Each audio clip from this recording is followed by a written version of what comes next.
Monsieur le président, monsieur le ministre, monsieur le président de la commission des lois, monsieur le rapporteur, mes chers collègues, la modification de la loi pénale n'est jamais chose facile.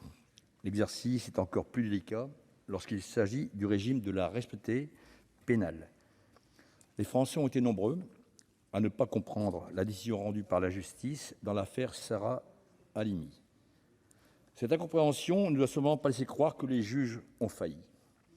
Il faut le dire ici, les juges ont parfaitement appliqué la règle qui était inscrite dans notre droit. C'est bien la règle fixée qui était en cause et que beaucoup ont souhaité voir modifiée. Le texte que le gouvernement nous a proposé était complexe. Le sujet lui-même est très complexe. Nous sommes satisfaits de l'équipe qui a été trouvée. La solution était loin d'être évidente. Désormais, ceux qui s'intoxiquent en vue de commettre un crime ou un délit devront répondre de cette intoxication dès lors qu'elle aura été suivie d'une infraction. Une consommation volontaire de substances psychoactives entraînant l'abolition du discernement ne sera plus synonyme d'irresponsabilité pénale. Nous soutenons ces dispositions, tout comme nous soutenons le message qu'elles envoient. L'intoxication volontaire n'est pas exonératoire de la responsabilité pénale. Nos concitoyens doivent savoir que ces consommations sont des actes répréhensibles en tant que tels et qu'ils seront punis à ce titre. Dans cette optique, nous félicitons que ce texte inscrive dans notre droit la consommation volontaire d'alcool ou de stupéfiants comme une circonstance aggravante à l'infraction. Cette disposition est la contrepartie nécessaire de la responsabilité civile et des individus. Chacun doit répondre de ses actes et aussi de ses consommations.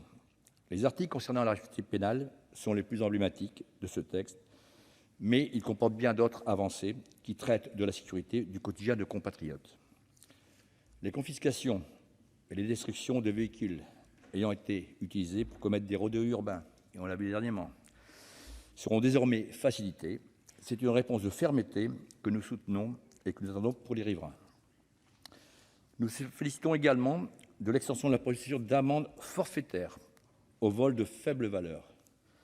Cette procédure, qui a fait ses preuves, préserve les droits des victimes en imposant la restitution de l'objet ou l'indemnisation de la victime. Ne pensons pas que la faible valeur de ces vols les rende anecdotiques. Ils font partie de ces infractions du quotidien qui empoisonnent la vie de nos concitoyens.